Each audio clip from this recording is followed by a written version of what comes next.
My name is Dennis Minaker. I want to thank the Fairway Gorge Paddling Club for inviting me here to do a little talk, a short talk, about the colorful history of the Gorge Waterway.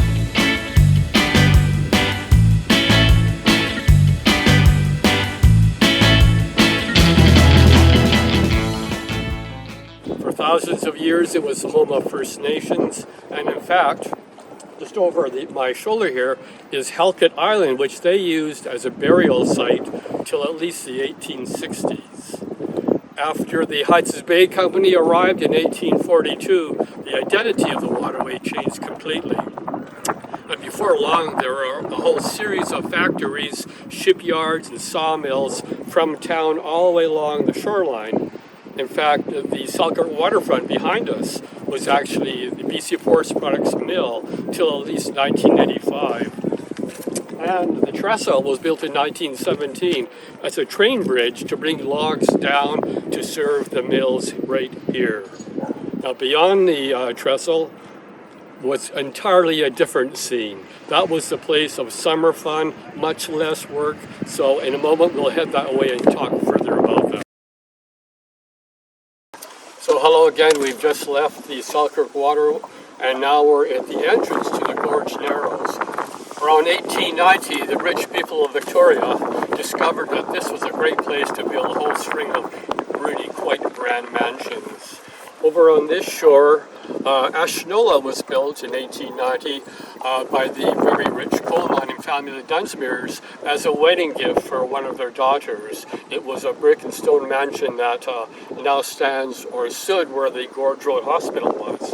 Over on the other shore, Emily's brother James Dunsmuir, the coal baron, decided to one-up her by buying 20 acres of land, and he built Burleith. It was the second biggest house in the city, and it was so grand that a future Queen of England dropped by for tea in 1901 with the Dunsmuirs.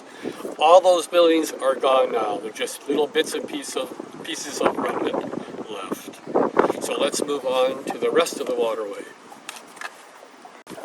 Now we've drifted a bit downstream from the bridge. We're in front of Curtis Point. One of the swimming clubs was super keen on building diving towers for spectacular dives. And in 1922, they built their highest tower of all right here at Curtis Point. It was actually 10 stories high. Only 2 divers used it, and they would dive from the top into water that was probably no more than 15 feet deep. It really was a dangerous affair, and in fact, on August the 5th, 1922, 99 years ago this week, one diver dove and he broke his back when he hit the water, and the tower was cut down afterwards. There are still remnants of the tower base amongst the rocks there. Aside from that, the biggest outdoor event for the whole city and the whole history of the Gorge Waterway were the annual May 24th regattas.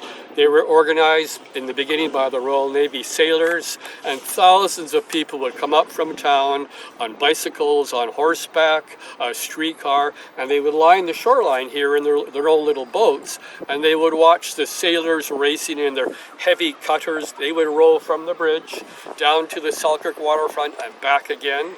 Then the native paddlers, the First Nations paddlers, would have a go in their 50-foot long dugout canoes, war canoes. They would do the same course, and then the oarsmen would step forward and they would compete for the provincial rowing championships here on the gorge. There was lots of stuff going on, including a decorated boat parade. There was band concerts. The bands were on barges along the shoreline. And for just the plain folk, it was a great day, and they would cap it off by having perhaps the first picnic and family swim of the year right here on the gorge on May 24th. The gorge was definitely a grand place to come in those days, and it really was quite glorious. Thank you for watching.